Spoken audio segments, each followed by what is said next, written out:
در جماعت دهاتی سریچشمه ناحیه به نام شمس‌الدین شاهین در موضع دشت ایشان در ماه اوگوست ساختمان 18 منزل استقامتی آن همین کار با صورت ادامه دارد.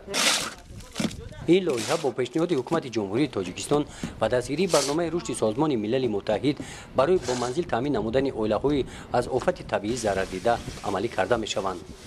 اصلا در بنیاد این خانه های استقامتی که برای مردم از آفت‌های طبیعی ضرر دیده ساخته شده ایستادند، شهر زیاده از 60 نفر ساکنان محلی فعالیت کرده است، مهنت کرده هستند و رزق روزی خود را دریافت کرده زندگی خود را پیش برده هستند.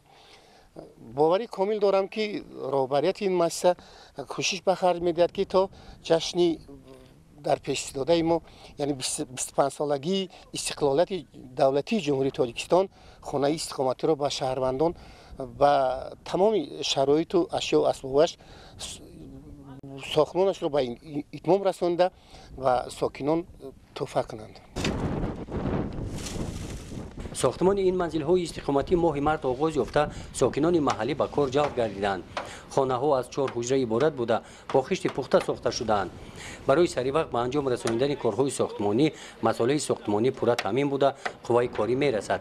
ساختمان منزل‌های استقامتی تا روز جشن 25 سالگی استقلالیت دولتی جمهوری تاجیکستان به انجام رسیده 18 عائله‌های از آفت طبیعی ضرر دیده دهه آدینابایی با منزل استقامتی تامین کرده شده در سریچشمه محله نو بنیاد می‌گردد. گزارش خواجه نظریف خدای نظر ظهورов از جماعت دهاتی سریچشمه ناحیه به نام شمس‌الدین شاهین برای برنامه اطلاعاتی نوید.